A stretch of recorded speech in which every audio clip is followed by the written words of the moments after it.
किसी भी महान सफलता के पीछे कहीं ना कहीं उन 48 नियम का ही हाथ होता है, जिसमें से कुछ नियम तो आपको पता होते हैं और कुछ आप ढूंढ लेते हैं, लेकिन ढूंढने में और सीखने में आपकी ज़िंदगी कहाँ चली जाती है आपको पता ही नहीं चलता। जैसे अगर आपको आलस आते हैं, समय बर्बाद होता है और अपने काम को करने का मन नहीं करता, तो मेरा ये विश्वास मानिए, सफलता के उन 48 नियम को सुनने के बाद आप खुद मुझे कहोगे कि हमारी ज़िंदगी 1% से कहीं ज़्यादा बेहतर हो गई। तो उन 48 नियम में पहला नियम कहता है कि अपनी मंजिल को याद रखो। जैसे लोग हड़बड़ाहट में इस बात को भूल जाते हैं कि उन्हें अपनी ज़िंदगी में क्या करना है और कहाँ जाना है। जैसे think and grow rich book विचारों में विश्वास मांगती है, उसी तरह तुम्हारे हर दिन में अपने सपनों की जिज्ञासा होनी चाहिए। और अगर तुम ऐसा करते हो तो यहाँ पर दूसरा नियम कहता है कि अपना समय सिर्फ खुद को दो। जैसे तुमने दूसरों के नीचे बहुत गुलामी करी होगी, दूसरों को समय दिया होगा, लेकिन अब वक्त है खुद को समय देने का। जैसे इस दुनिया में जितने भी महान लोग थे, उन्होंने 90% से ज़्यादा समय सिर्फ खुद को ही दिया और इसी कारण वो सफल हो पाए। और अगर तुम ऐसा करते हो तो यहाँ पर तीसरा नियम कहता है कि अपने हर दिन का हिसाब रखो। जैसे तुम्हारा समय कब, कहाँ और कैसे चला जाता है ये तुम्हें पता होना चाहिए। जैसे तुम पैसों का मैनेजमेंट करते हो, उसी तरह तुम्हारे समय का भी मैनेजमेंट होना चाहिए। और अगर तुम ऐसा करते हो तो यहाँ पर अगला नियम कहता है कि अपने आप को व्यवस्थित करो। जैसे समय और सफलता के बीच 50% खेल तुम्हारे डिसिप्लिन का ही होता है, जिसमें तुम कैसे रहते हो, कैसे चलते हो और कैसे अपने काम को करते हो, ये बहुत इंपॉर्टेंट है। और इसी को ध्यान में रखते हुए यहाँ पर पांचवा नियम कहता है कि अपनी संगत को सही करो। जैसे ये तो तुम्हें पता ही होगा कि सफलता के पीछे कहीं ना कहीं कारण तुम्हारी संगत का ही होता है। जैसे यहाँ पर एलोन मस्क और बिल गेट्स को ही देख लीजिए, जिन्होंने बचपन में वैसी संगत को देखा है जैसा वो चाहते थे। और इसी बात को ध्यान में रखते हुए तुम्हारे कमरे से लेकर तुम्हारे दोस्त और तुम्हारे आसपास का वातावरण वैसा होना चाहिए जैसा तुम बनना चाहते हो। और इसी को ध्यान में रखते हुए यहाँ पर अगला नियम कहता है कि अपने वातावरण को ऑब्जर्व करो। जैसे ये तो तुम्हें पता ही होगा कि ईश्वर ने हमें इतनी अच्छी प्रकृति को ऑब्जर्व करने का अवसर दिया है। जैसे यहाँ पर तुम अपने हर दिन को आनंद के साथ बिता सकते हो। और समय के खेल में ये नियम कहता है कि अपनी प्रकृति से सीखो। जैसे एक पेड़ कितना बड़ा हो सकता है, उसी तरह तुम्हारी सोच भी बड़ी होनी चाहिए। और अगर तुम इसको ध्यान में रखते हो तो यहाँ पर सातवां नियम कहता है कि फालतू सोशल मीडिया को त्याग दो। जैसे असफलता के पीछे 90% खेल इसी का होता है, जहाँ तुम बिना सोचे समझे अपना समय यहाँ वहाँ देते रहते हो और फिर अफसोस करते हो कि मेरा समय कहाँ चला गया। लेकिन सच बताऊँ तो तुम अपना समय वहाँ लगाते हो जहाँ आपका कोई फायदा नहीं होता है। जैसे इस फालतू की चैटिंग और समय बर्बाद करने वाले ऐप्स को अनइंस्टॉल कर दो। और अगर तुम ऐसा करते हो तो यहाँ पर अगला नियम कहता है कि असली सोशल मीडिया को फॉलो करो। जैसे मोह माया भरी दुनिया में आप कौन से पेज को फॉलो करते हो ये आपके ऊपर डिपेंड करता है, क्योंकि जिंदगी की आधी दौड़ तो आपके ही हाथों में होती है। और एक अच्छे पेज को फॉलो करने में आपकी जिंदगी वास्तव में 1% से कहीं ज्यादा बेहतर हो जाती है। और अगर तुम इसको करते हो तो यहाँ पर 9वां नियम कहता है कि अपने खेल की गहराई को समझो। जैसे डीप वर्क और think and grow rich book गहराई में सोचना और एक्शन लेना सिखाती है। और वास्तव में ये सारा खेल तुम्हारी एकांत में रहने का ही होता है, जहाँ तुम एक समुंदर की तरह तूफान ला सकते हो। बस तुम्हारे समय और स्थान का चयन होना चाहिए। और इस दौड़ भाग भरी जिंदगी में तुम्हें खुद को एकांत में समय देना ही होगा। और अगर तुम ऐसा करते हो तो यहाँ पर 10वां नियम कहता है कि अपने काम को टुकड़ों में बांटो। जैसे तुमने पोमोडोरो टेक्निक का नाम तो सुना ही होगा, जिसमें अपने किसी भी बड़े काम को टुकड़ों में बांटना होता है। जैसे यहाँ पर आप एक बुक को ही ले लीजिए, जिसे देखने पर तुम्हें उसे पढ़ने का मन नहीं करता है, लेकिन अगर तुम हर दिन उसका एक टॉपिक पढ़ो तो ये बहुत आसान हो जाता है। और यही तरीका तुम्हें अपने काम में भी लागू करना है। और अगर तुम इसको करते हो तो यहाँ पर 11वां नियम कहता है कि महत्वपूर्ण काम को पहले करें। जैसे पूरे दिन में आपका समय उन छोटे मोटे कामों में कब चला जाता है आपको पता ही नहीं चलता, क्योंकि आप सबसे पहले उस काम को नहीं करते हो जो आपके भविष्य के परिणाम से संबंधित है। जैसे यहाँ पर एक स्टूडेंट को ही देख लीजिए, जो सुबह उठकर सबसे पहले अपनी पढ़ाई को करता है, क्योंकि उसके लिए वो कार्य भविष्य के परिणाम से संबंधित है। और अगर आप इसको ध्यान में रखते हो तो यहाँ पर 12वां नियम कहता है कि आलस से दूर रहो। जैसे सफल और असफल व्यक्ति के बीच में आलस का बहुत बड़ा योगदान होता है। जैसे यहाँ पर आप अपने शरीर को ही देख लीजिए, जो दिन भर वैसा पड़ा रहता है जैसा वो नहीं होना चाहिए। और अगर आप किसी खाने को ठूस ठूस के खाते हो तो यहाँ पर आपको डिसिप्लिन का रूल लागू करना होता है। और अगर तुम ऐसा करते हो तो तुम्हें आलस बिल्कुल भी नहीं आएंगे। और अगर तुम ऐसा करते हो तो यहाँ पर अगला नियम कहता है कि 80-20 रूल को फॉलो करो। जैसे सफल होने के लिए अगर तुम 20% चीजों पर ध्यान लगाते हो तो 80% रिजल्ट वहीं से निकलते हैं। जैसे कोई स्टूडेंट हड़बड़ाहट में एग्जाम के एक दिन पहले उन 20% चीजों पर ध्यान देकर अच्छे नंबरों से पास हो जाता है, उसी तरीके से तुम्हें भी अपने काम में 20% चीजों पर ही ध्यान देना होगा। और अगर तुम इसको ध्यान में रखते हो तो यहाँ पर अगला नियम कहता है कि डिस्ट्रैक्शन को हटा दो। जैसे एक सफल व्यक्ति के मार्ग में असफलताओं का बहुत बड़ा हाथ होता है, जिसमें वो लोग जो तुम्हें कामयाब होना नहीं देखना चाहेंगे वो तुम्हें किसी भी तरह से डिस्ट्रैक्शन करेंगे, लेकिन वहां पर अपनी चालाकी का प्रयोग करके उन्हें इग्नोर करो और अपने काम के ऊपर ध्यान दो। और इसी को ध्यान में रखते हुए यहाँ पर 15वां नियम कहता है कि पीछे हटने के सारे रास्ते जला दो। जैसे rich dad poor dad book ये बात हमें अच्छी तरीके से समझाती है कि तुम्हारे किसी भी हाल में प्लान बी नहीं होना चाहिए, क्योंकि अगर तुम ऐसा सोचकर चलोगे तो तुम अपने आप को एक कंफर्टेबल जैसा महसूस करोगे और अपने काम में सफल होने के लिए कामयाबी अनकंफर्टेबल ही मांगती है। और अगर आप ऐसा करते हो तो यहाँ पर अगला नियम कहता है कि अपने पास घड़ी रखो। जैसे तुमने किसी बिजनेसमैन या फिर किसी स्टूडेंट के हाथ में या फिर उनके कमरे में किसी घड़ी को तो देखा ही होगा, जो इस बात का सबूत होता है कि वो लोग समय की कितनी कदर करते हैं। और तुम्हें भी कुछ ऐसा ही करना है जहां तुम अपने हाथों में या फिर अपने कमरे में घड़ी को रखो, क्योंकि यहाँ पर घड़ी की संगत का असर होता है और असली खेल यहीं से शुरू होता है। और इस बात को ध्यान में रखते हुए यहाँ पर 17वां नियम कहता है कि समय और स्थान का चयन करो। जैसे कई बार तुम्हें अपने काम को करने का मन इसलिए नहीं कर पाता है क्योंकि आपका काम करने का समय और स्थान सही नहीं होता है। जैसे किसी के लिए सुबह, दोपहर या शाम का समय ही सही होता है, उसी तरीके से घर पर काम करना और बाहर काम करने में बहुत बड़ा अंतर होता है। और इसी को ध्यान में रखते हुए यहाँ पर अगला नियम कहता है कि एक समय में 2 काम करें। जैसे ये तो हमें पता ही है कि एक चीज पर फोकस लगाने से सफलता हमें तुरंत मिल जाती है, लेकिन जिस हिसाब से हमारी उम्र तेजी से घट रही है उस हिसाब से हमें एक समय में 2 काम करने चाहिए। जैसे सोते वक्त मोबाइल चार्ज लगाना, दौड़ते वक्त ऑडियो बुक सुनना और ट्रेवल करते समय इंफॉर्मेशन वीडियो देखना। और इसी को ध्यान में रखते हुए यहाँ पर 19वां नियम कहता है कि पैसों से समय को खरीदो। जैसे मैंने पहले भी बताया है कि आप पैसों से समय को खरीद सकते हो, लेकिन इसका मतलब यह नहीं कि अपने बीते हुए वक्त को खरीदो, बल्कि अपने काम को करने का जो समय होता है उसे खरीदो। जैसे एक स्थान से दूसरे स्थान पर जाने के लिए आप साधन का उपयोग करते हो और अपने काम को आसान बनाने के लिए आप दूसरों से काम निकलवाते हो, और ये तुम पैसा देकर कर सकते हो। और इसी को ध्यान में रखते हुए यहाँ पर 20वां नियम कहता है कि अपना फायदा देखो। जैसे कोई भी काम करते वक्त आपके दिमाग में एक बात हमेशा चलनी चाहिए कि इसमें मेरा क्या फायदा है। जैसे अगर आप इंस्टाग्राम में समय बर्बाद करते हो तो इस बात को ध्यान में रखना कि वहां पर सामने वाले का फायदा होता है और आप अपना समय बर्बाद करते हो। जैसे अगर तुम इस वीडियो को देख रहे हो तो तुम यहाँ से कुछ सीख रहे हो और सीखने में यह नियम लागू नहीं होता है। और अगर आप इसको ध्यान में रखते हो तो यहाँ पर 21वां नियम कहता है कि अपनी प्लानिंग बनाओ। जैसे महान लोग और एक डिपार्टमेंट में काम करने वाले ऑफिसर किसी लक्ष्य को पाने के लिए प्लानिंग का पूरा रोड मैप बनाते हैं, और इसी तरह तुम्हारे 1 साल का, 1 महीने का और यहाँ तक 1 दिन का भी प्लान होना चाहिए, क्योंकि यहाँ पर तुम कौन सी गली के किस मोड़ पर निकलोगे ये तुम्हारी प्लानिंग पर ही डिपेंड करेगा। और समय के इस खेल में अगर तुम इसको ध्यान में रखते हो तो यहाँ पर 22वां नियम कहता है कि अपने पूरे दिन की कसर निकाल दो। जैसे काम करते वक्त कई बार ऐसा होता है कि हमें पता होने के बावजूद भी हमारा समय कहीं खर्च हो जाता है, तो ऐसे में अपने काम को पूरा करने के लिए जो तुम्हारे पास समय बचता है वही काफी है, क्योंकि कामयाब लोग 90% काम उन 1-2 घंटे में ही करते हैं। और अगर आप ऐसा करते हो तो यहाँ पर 23वां नियम कहता है कि अपने ऊपर दबाव बनाओ। जैसे किसी भी काम को पूरा करने के लिए तुम्हें किसी का डर या फिर उतने समय में वो काम पूरा हो जाना चाहिए उसका डर होना चाहिए, और यही डर, यही दबाव तुम्हें अपने काम को करने के लिए आगे बढ़ाएगा। और अगर तुम ऐसा करते हो तो यहाँ पर 24वां नियम कहता है कि सुबह जल्दी उठो। जैसे वास्तव में सुबह का जो मौसम होता है वो कामयाब लोगों के लिए काबिल तारीफ होता है। जैसे यहाँ पर तुम्हें एक अच्छी ऑक्सीजन, एकांत और तुम्हारा शरीर बिल्कुल तंदुरुस्त रहता है, तो ऐसे में तुम वो काम कर सकते हो जो तुम्हें करना चाहिए, लेकिन इससे पहले वो 25वां नियम भी लागू कर लेना।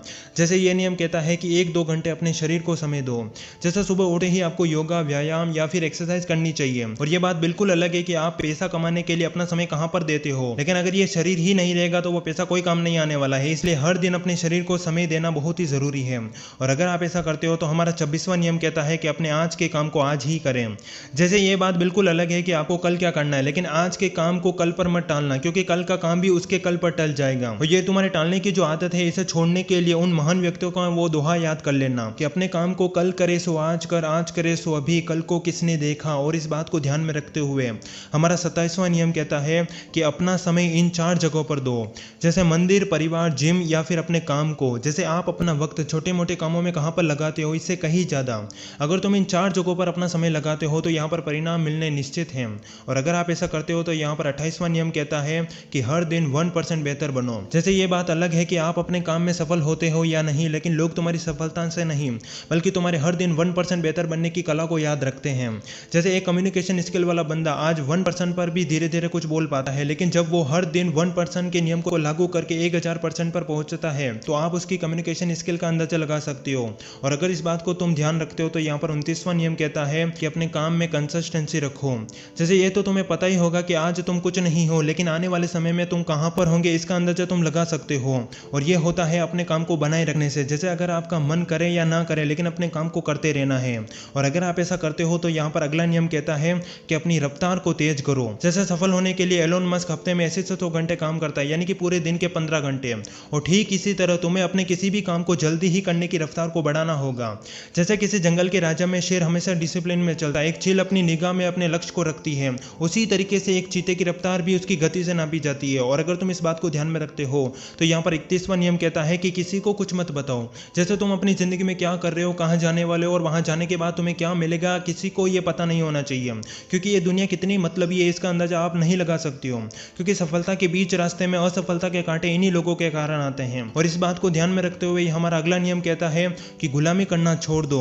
जैसे ये बात अलग है कि आप अभी कौन सी कंडीशन में फंसे हुए हो, लेकिन जितना जल्दी हो सके दूसरों के नीचे काम करना छोड़ दो, क्योंकि एक राजा बनने के लिए आपको राजा की तरह दिखना और उसकी तरह सोचना होगा। और यहाँ पर खुद को समय देने का नियम भी लागू होता है। और अगर आप किसी दूसरे के नीचे गुलामी कर रहे हो तो इस बात को याद रखना कि वो खुद राजा बन रहा है और आपको सैलरी इसलिए दे रहा है ताकि आप अपने सपने को भूल सको। और इस बात को ध्यान में रखते हुए हमारा अगला नियम कहता है कि लोगों की नहीं खुद की सुनो। जैसे मैंने देखा है उन लोगों को जो दूसरों की राय पर चलते हैं, जैसे हमें अपनी जिंदगी में क्या करना है और ये काम कैसे करना है, जबकि तुम्हें अपने मन की सुननी चाहिए, क्योंकि किसी पतंग की डोर उसके मालिक के हाथ में ही होती है और अगर वो उसको छोड़ देगा तो पतंग कट भी सकती है। और इस बात को ध्यान में रखते हुए हमारा अगला नियम कहता है कि अपने काम में खुश रहो। जैसे लोग दूसरों की जिंदगी को देखकर दुखी होते हैं और अपनी पूरी जिंदगी को दिखावटी जीवन में बिता देते हैं, जबकि तुम्हें अपने काम में ही आनंद ढूंढना है। और अगर तुम ऐसा करते हो तो यहाँ पर 35वां नियम कहता है कि अपनी जरूरत को भी समझो। जैसे जब तुम कोई काम करते हो तो वो किसको देकर कर रहे हो और किसके लिए कर रहे हो। जैसे यहाँ पर तुम्हारे सपने हो सकते हैं, तुम्हारी परिस्थिति हो सकती है, या फिर वो इंसान हो सकता है जिसको तुम रोज देखते हो। तो इसको ध्यान में रखते हुए अपने काम को करो, क्योंकि तुम्हारी जितनी बड़ी जरूरत होगी तुम अपने काम को उतनी ही गहराई से करोगे। और अगर तुम ऐसा करते हो तो यहाँ पर 36वां नियम कहता है कि अपनी इच्छा को जिंदा रखो। जैसे कोई काम तुम तब करते हो जब तुम्हें उसको करने की इच्छा होती है, और ये इच्छा तुम्हारे बड़े सपनों को देखने से ही और छोटे परिणामों को प्राप्त करने से ही आती है। और अगर आप अपनी इच्छा को जिंदा रखते हो तो यहाँ पर अगला नियम कहता है कि अपने काम को आसान बनाओ। जैसे कोई काम करते वक्त तुम किन औजारों का उपयोग करते हो ये बहुत इंपॉर्टेंट है। यहाँ पर कोई मशीन हो सकती है या फिर कोई बुक हो सकती है। जैसे एक लेखक लिखने के लिए मुंह से बोलने का प्रयास करता है, उसी तरीके से तुम्हें अपने काम को आसान बनाना होता है।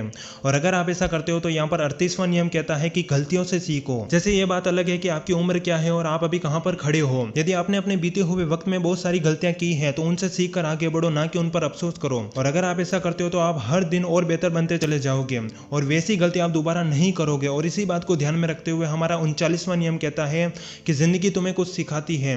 जैसे कभी कभी हमारी असफलता के पीछे प्रकृति का कोई गहरा संदेश होता है। जैसे तुम ना चाहते हुए भी वहां से तुम कोई ऐसी बात पकड़ कर निकाल देते हो जिसकी तुम्हें बहुत जरूरत होती है। जैसे जब मेरे पास बैलेंस डलवाने के पैसे नहीं थे तो फ्री समय में मैं किताबें पढ़ता था, और सच बताऊं तो इसकी मुझे लत लग चुकी थी।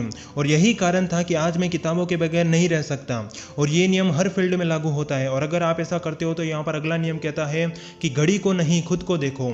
जैसे समय के इस खेल में लोग इतने सारे नियम को सुनने के बाद अपनी घड़ी को बार बार देखेंगे, जबकि ये नियम कहता है कि घड़ी को नहीं बल्कि खुद के ऊपर ध्यान दो, क्योंकि असल में जो कुछ भी तुम बनोगे वो खुद के ऊपर इन्वेस्ट करने से ही बनोगे।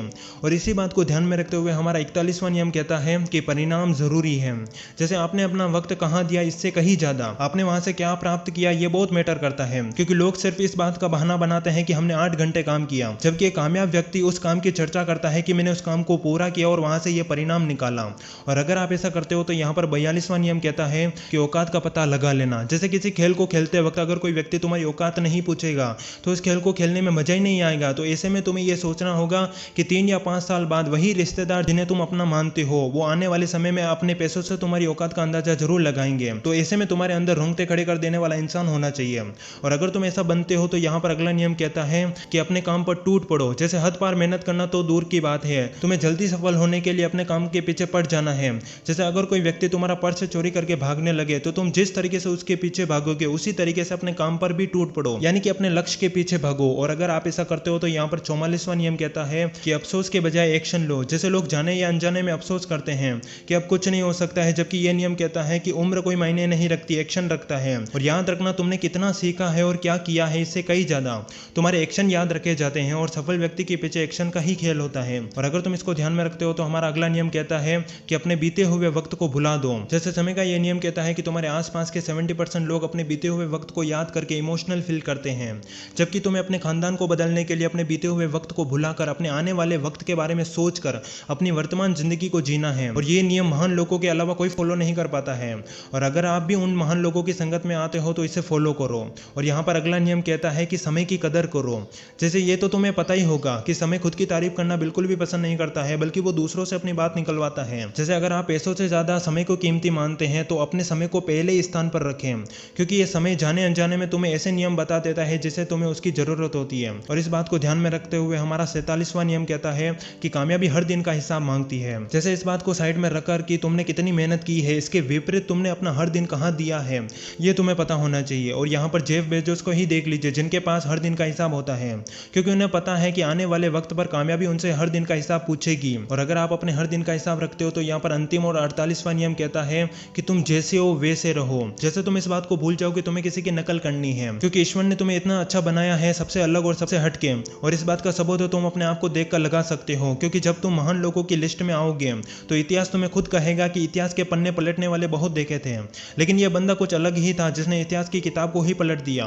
और यकीन मानो मेरे दोस्त, तुम वही हो। और अगर तुम जैसे हो वैसे बनकर हर दिन 1% बेहतर बनने के साथ उन 48 नियम को फॉलो करते हो तो याद रखना, इतिहास तुम्हारा इंतजार कर रहा है कि कब वो बंदा आएगा। बस वक्त है तुम्हारे अगले कदम बढ़ाने का। और सच बताऊं तो मेरे दोस्त, ये वीडियो वाकई में बहुत बड़ा बन चुका था, लेकिन इससे भी बड़ा बन सकता था, लेकिन मैंने तोड़ मरोड़ के इसको बहुत छोटा किया, क्योंकि मुझे पता है कि आपका समय कितना कीमती है।